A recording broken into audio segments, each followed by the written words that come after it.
Stacie, it's so lovely to have you here today for a conversation. So, I'm interviewing my friend and fellow coach, Stacie, who's been through the same sex, love, and relationship coaching training as me.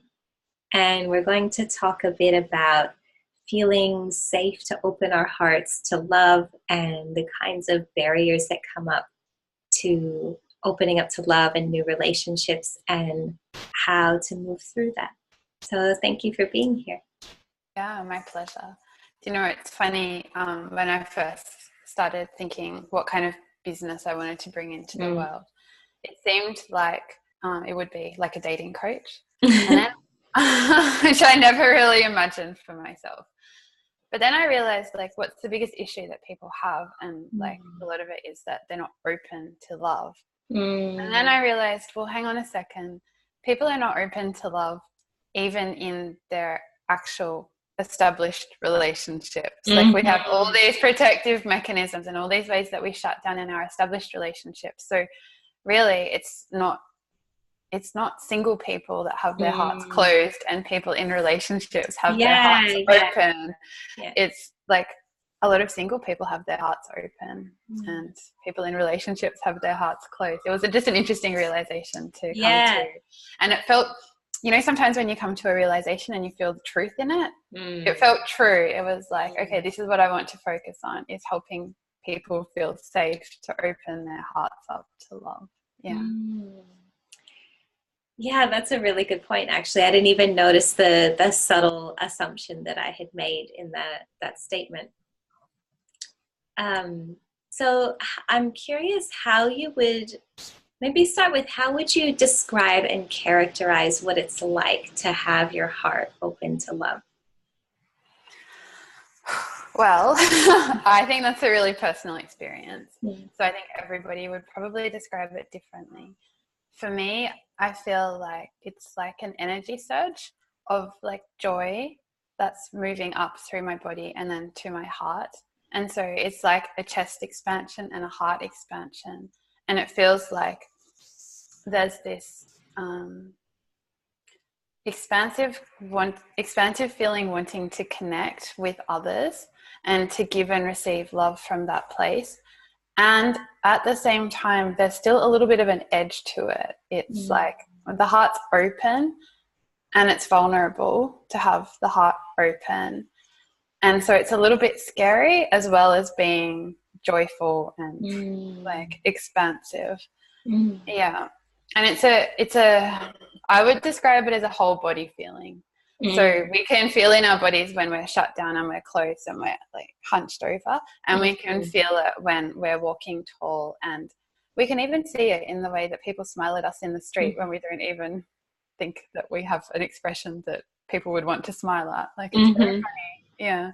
And I love that you describe the vulnerability and the openness together. I feel like often we try to categorize the state that we're in as either like all good or all bad, and not that vulnerability is bad either. It can be quite exquisite, but the way that those kind of contrasting things can coexist is really interesting to me. Yeah, I think that's a big thing, is starting to be okay with the idea that it is scary to open our hearts up to love, because once we open our hearts up, we have to accept that we could be hurt.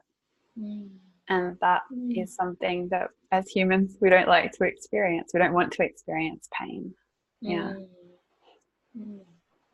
was the time in your life like when you realized that you wanted to open your heart more than it was, and you just started to kind of commit to that path?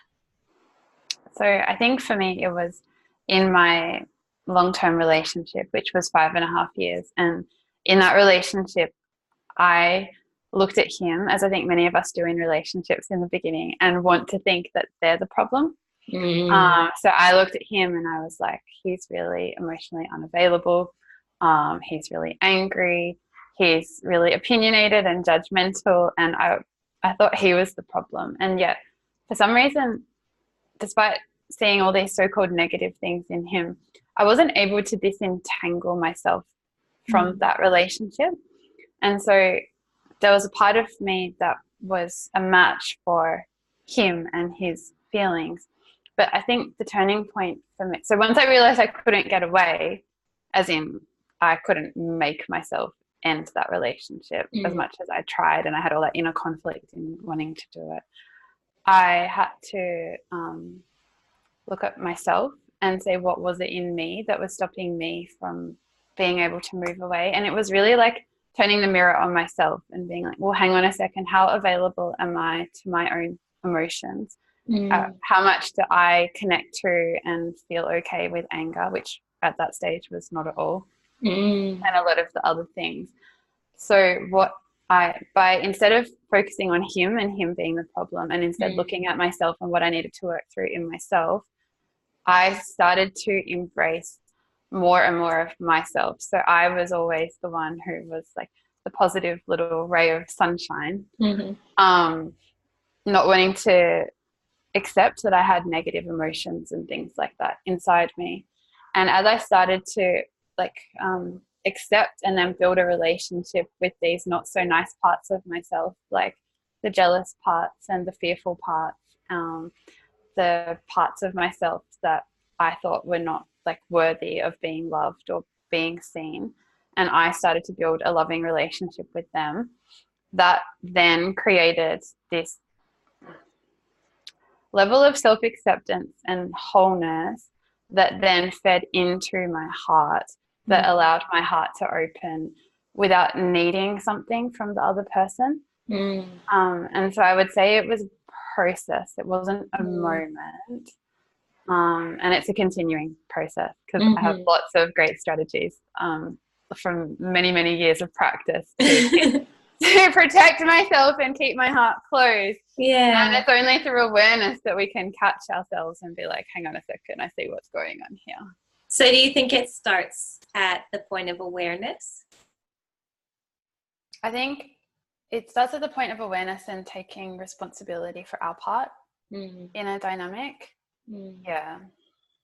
And how would you suggest that if somebody's starting to feel like they want to access more love, either in the relationship that they're in or with potentially a new partner, how would you suggest that they start to build that awareness or be willing to take that responsibility? So one of the things that, I mean, there's so many layers to this. Because the way I started out through it was in like the very fitting way of getting into spirituality and like, you know, connecting to my heart and my heart feeling love.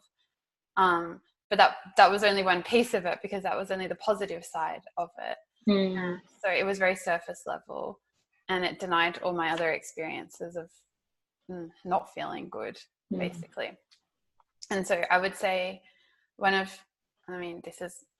some people resonate with this approach and some don't, but the idea that everything is a mirror and every relationship is a mirror. And so when we look at another person and we are either frustrated by what they're doing, or we see that there's something lacking in there, it's like having a look at where is that present or not present in ourselves, and then starting to build a relationship with it. And it doesn't even have to be a loving relationship with these parts of ourselves in the beginning, because it's quite hard to get there. Sometimes it's just a relationship of saying, hey, I see you. Like, I see you, anger.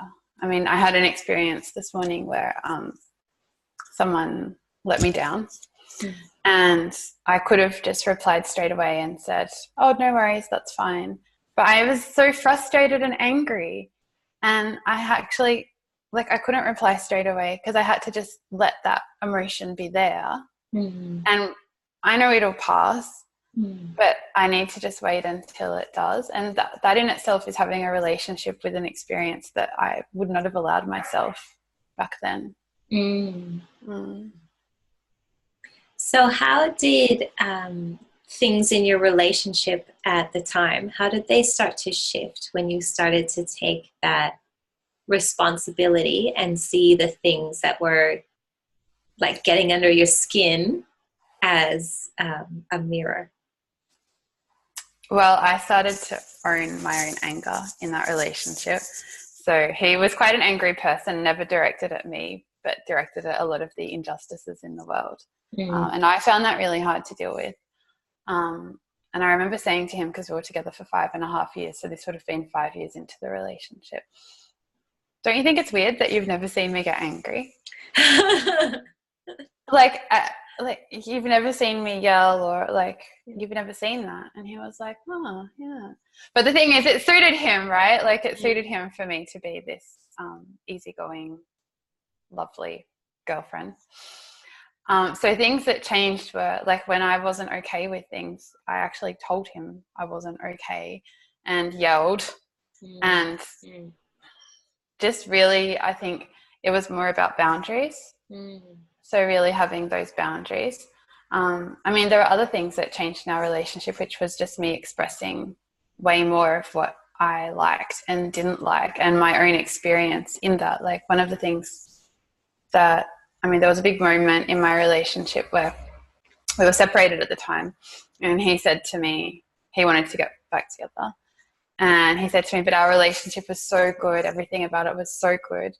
And because I'd worked through a lot of the stuff in myself, I was like, well, that wasn't my experience of it.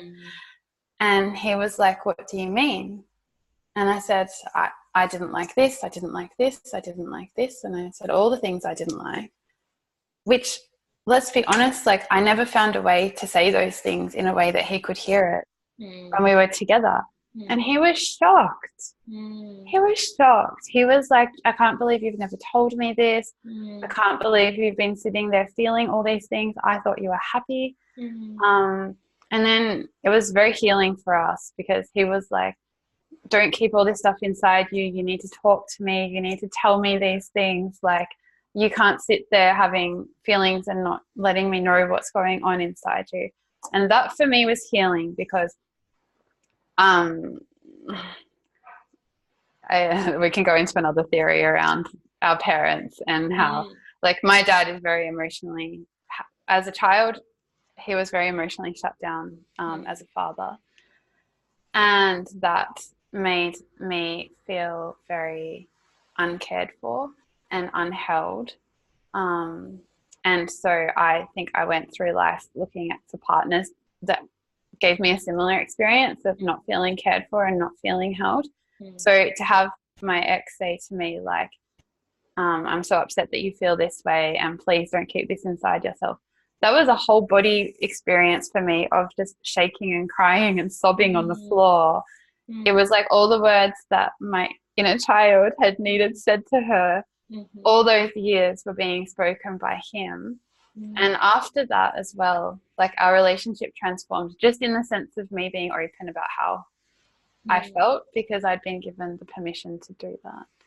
Yeah, but I had to get to a stage in myself where I felt comfortable even saying it. Obviously, I was so scared of upsetting things earlier that I didn't. Yeah, kind of what I'm hearing is that when you started to take responsibility for your own part in the relationship dynamic and inquire into these things that were really bothering you, and when you had the courage to access your own anger, that anger almost gave you access to a new power. That, and freedom. Yeah, because we often think of anger as like it's destructive, it's damaging, it's bad, doesn't have any place in a relationship. And especially as women, the messages we get are not very accepting of any sort of display of anger. And so it's a really interesting how your relationship with anger led to you not lashing out unnecessarily or harmfully, but to speaking your truth and having more like confidence and boldness to speak what your experience was, and to like stand up for that. Yeah, and I think it's a really important distinction to make when people are stuck in like that kind of angry back and forth with their partner. Yeah. And it's quite toxic. And I think that because of what I've experienced in the changes in myself, when I expressed that anger, it wasn't in a way that was going to invoke the same in him. It was probably, like, if anything, it was like an invitation for him, and to his credit, he accepted that invitation and he met me exactly where I needed to be met in that moment. So there's a difference between like how we communicate these feelings and then what that invites of the other person as well, like whether they can say, yeah, I really want to meet you there, like and it's open up taking more. responsibility for it again, isn't it? Like taking responsibility for the anger rather than immediately directing the anger onto the other person. Yeah, I don't know if I was very good at taking responsibility. I don't know what I was doing in that moment. It was just one of those moments where you're like, I just need to speak my truth. Like, I can't sit here.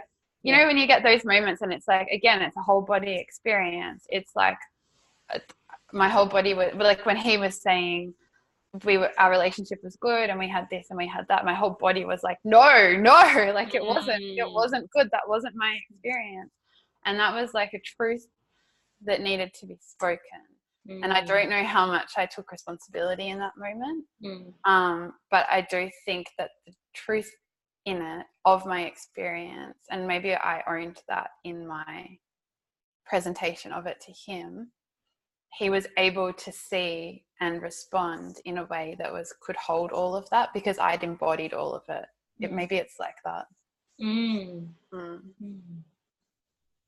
Yeah.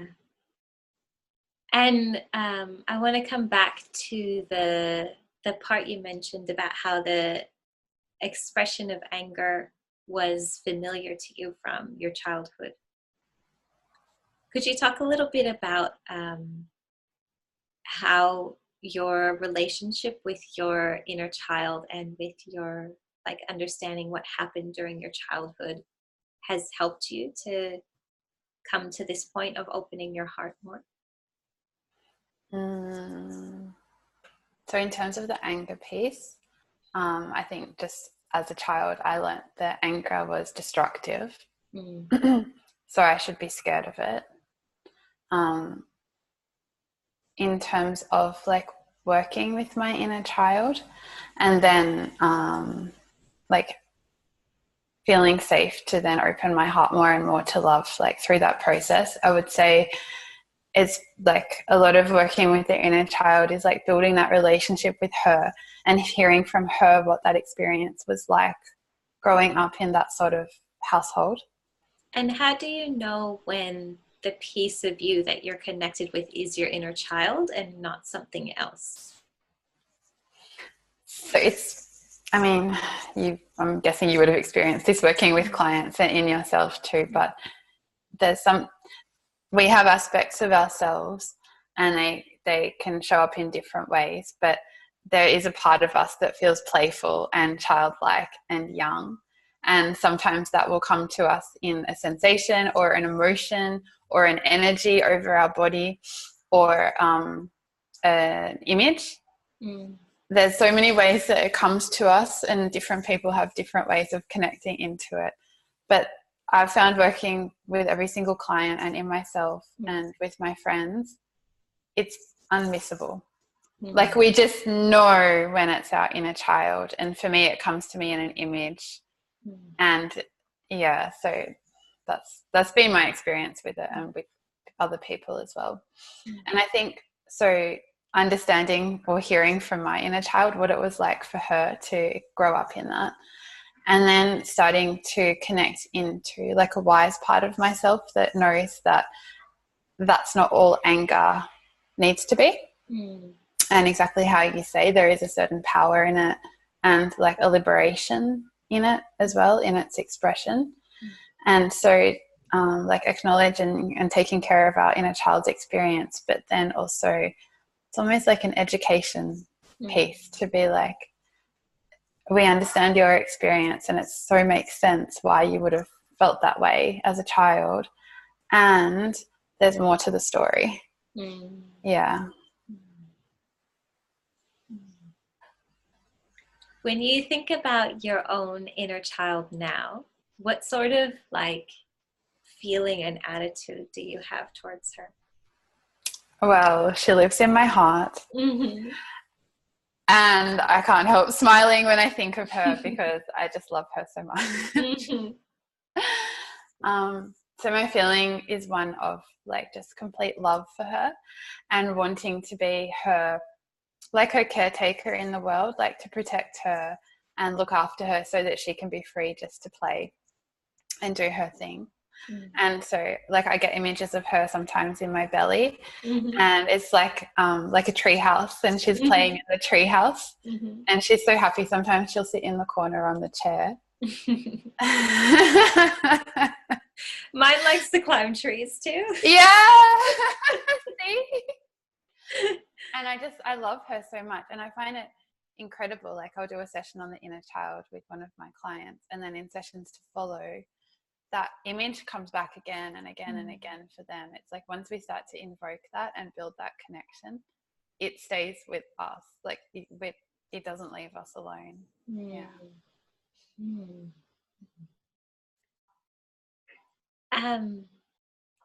Oh, I'll say one more thing actually. So in terms of the last part of your question about and then feeling safe, like building that relationship and then feeling safe to open your heart up to love, I would say like a lot of the time as children, like we come into the world with our hearts open and looking for love. And through different experiences, whether it's in our families or with school friends or teachers or things like that, we start to realize it's not safe, that the people that are in front of us for whatever reason are not always capable of giving us the love that we're craving.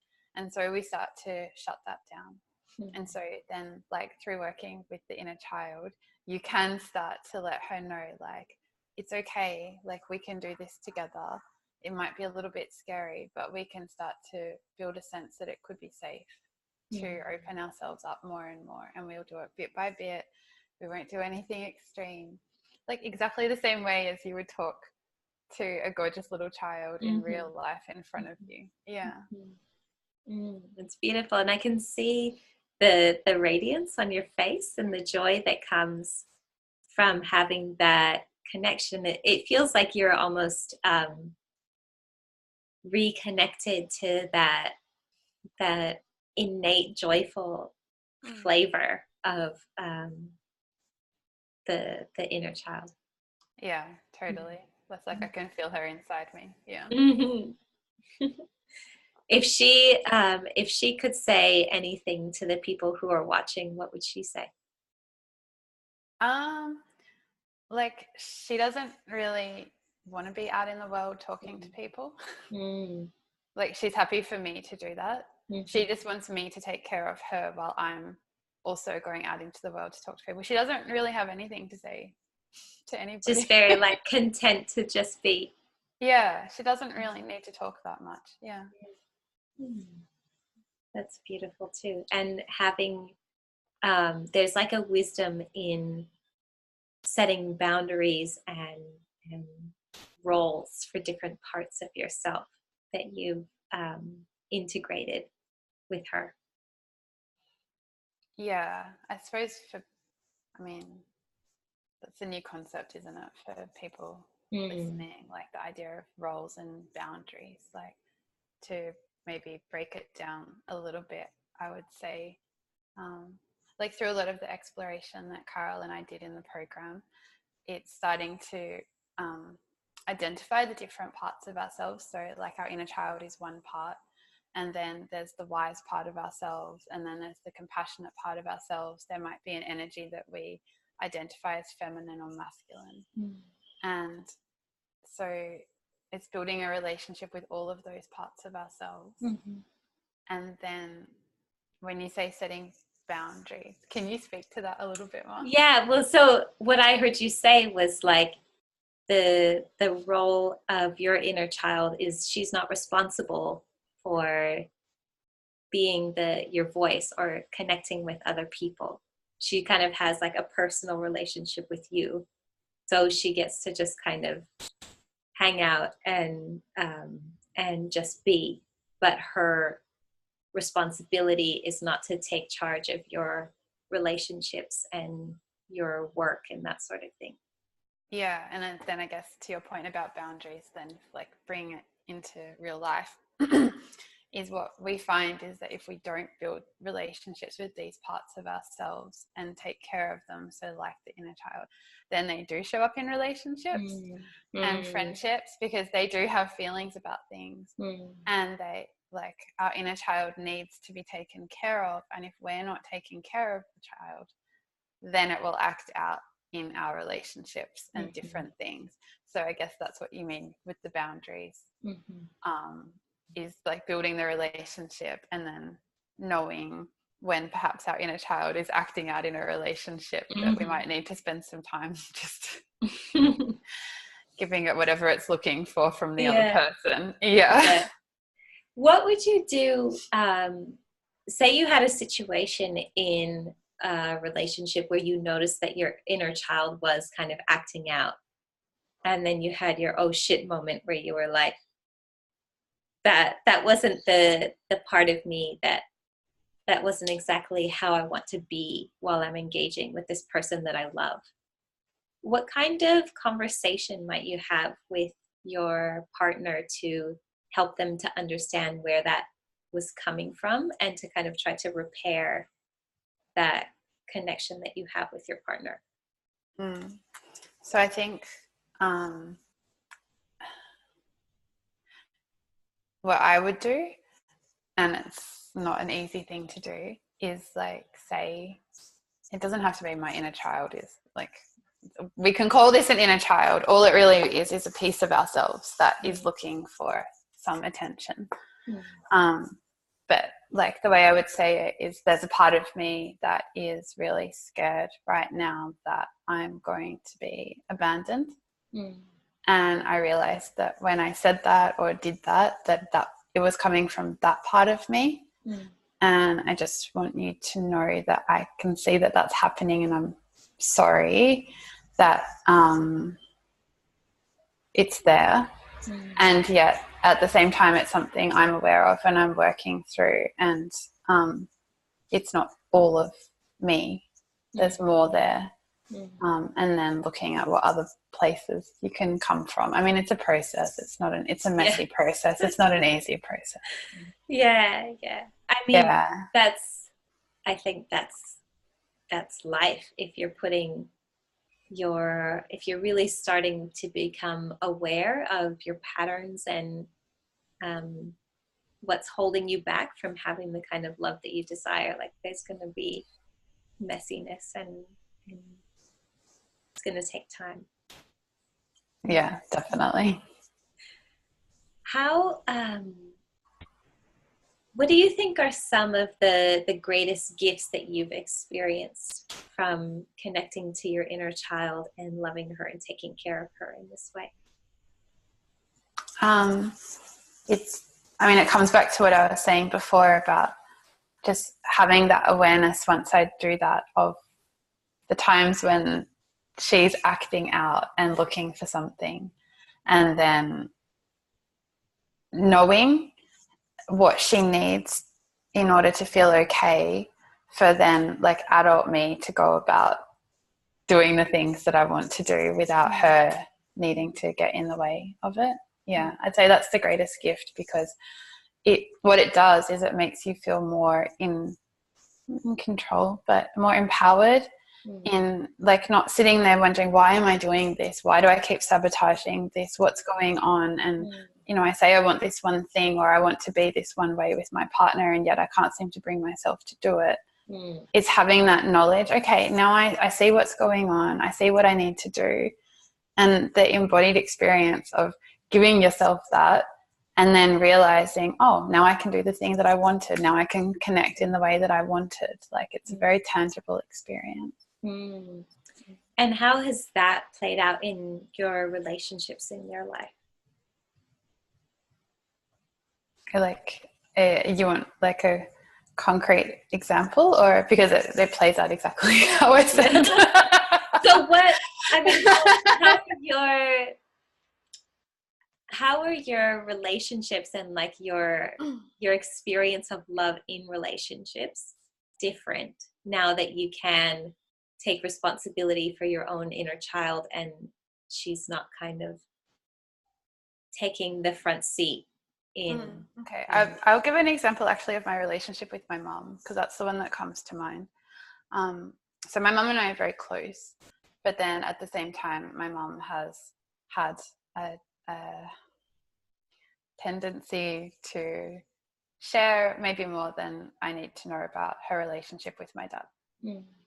And for a long time, before I had this awareness of the inner child, I felt that kind of duty as a daughter to be there for my mom, who was there for me without really realizing like about boundaries and things like that, or even having that feeling of boundaries being overridden, but not really knowing how to assert it, or even, I suppose, having a sovereignty in and of myself.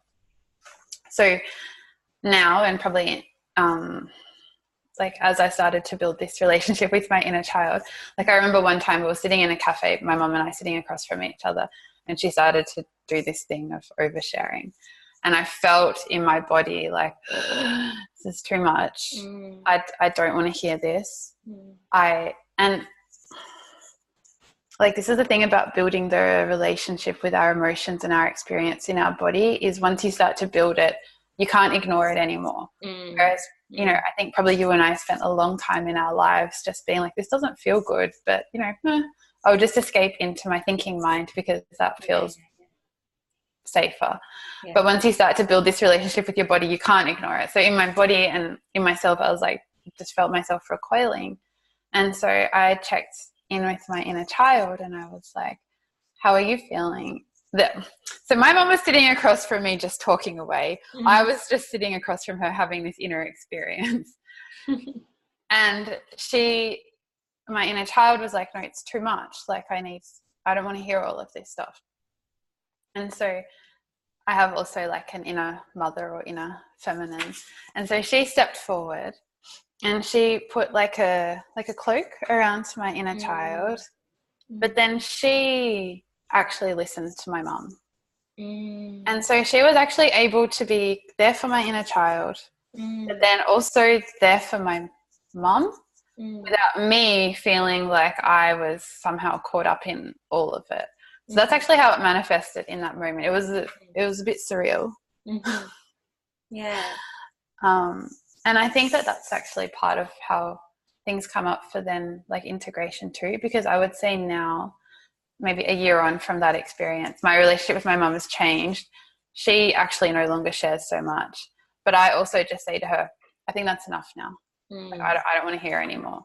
Whereas I wouldn't have done that before. Yeah. It's really beautiful.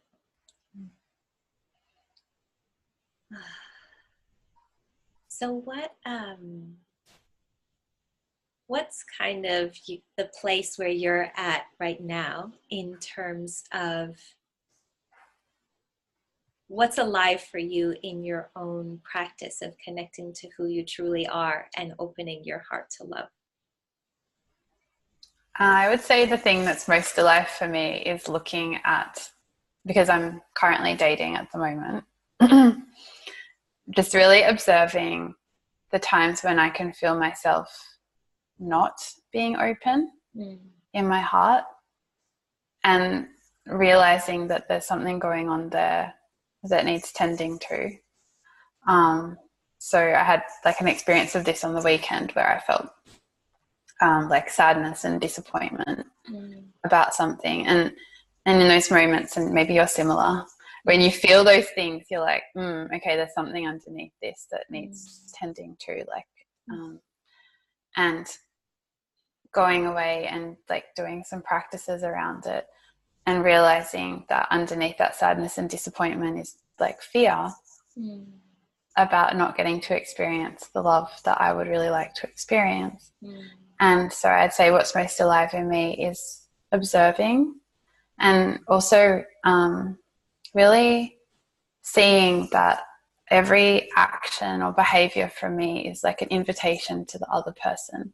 And it's up to them for how they want to respond to that. But their response is then an invitation to me in how I can respond. And every invitation is you know, are you going to respond with your heart open or not? And in the moments where you can't, what's going on there and what needs tending to? So yeah, it's like a bit of a dance back and forth, I would say. Yeah. I Yeah. love that image of the invitation, because it and responding rather than reacting. It feels much more like empowered and also beautiful. Like, ask, holding out your hand, like, would you like to dance with me? Yeah, it's gorgeous, isn't it? Yeah. What other ways are you cultivating your own invitation when you are dating? Largely it's through vulnerability. Mm. So actually, I mean, because what I observe in people is that we say we want these things, like we say we want deep intimacy, or for example, like someone I've been dating says he wants to get married and have children. And sometimes I look at his behavior and I'm like, I don't think your actions are really going in that direction. But what I realize now is, like, on a conscious level, he does want that. And on a subconscious level, he's probably really scared by what that would be. And how I meet that is by sharing my own vulnerabilities and my own fears. And so it would be like, hey, I'm really scared about these things, but I really want to experience these things. And so I know that to do that, I need to go to those places in myself. And then it also becomes an invitation of, like, do you want to go there with me? And that's totally up to them whether they want to go there with you or not. It's not for you, but it's an honoring of yourself, I think, in those moments too. And I'd imagine that that would be true of so many people looking for deeper love in their own relationships or with somebody new, to have that desire and that fear at the very same time. I think it's the human experience. Yeah, like, can you relate to that in ways? Oh, absolutely. Like, I feel like with my own partner, I reach new levels of, like, wanting to go deeper, but then the fear is there. And it usually takes me a little while to realize I've reached a new level of fear, because sometimes it manifests as, like, irritation or feeling like he should be doing things differently, or like these different little walls that I throw up to prevent myself from being able to go deeper. And then I go, like, look under the lid and I'm like, oh, hello, there's fear under there. And sometimes I actually will say to him, like, it scares me to go deeper into this relationship with you, because there's no guarantee that we'll be forever together for forever. And I've been divorced before, and I know in my body that no matter how good your intentions are, sometimes relationships don't last, and there's an intense vulnerability to that. Yeah, there really is. Yeah.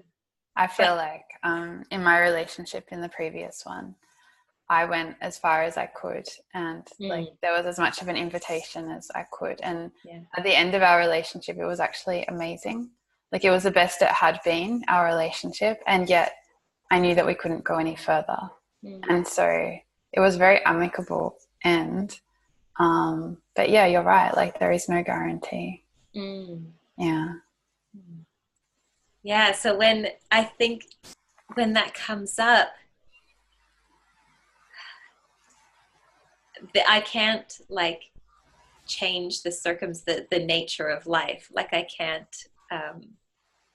make us immortal or unchangeable or whatever, and you wouldn't want to anyway. But just to feel and speak that vulnerability, and to like, bring it to the surface so that we can hold it together. And like you were talking about, for me, it's also holding my inner child who is afraid, and say, like, literally there's no way that I can be separated from my inner child. Like the two of us will always be in the same body together, even the moments when I don't pay as much attention to her. Like, we'll come back. we're we're in this same body.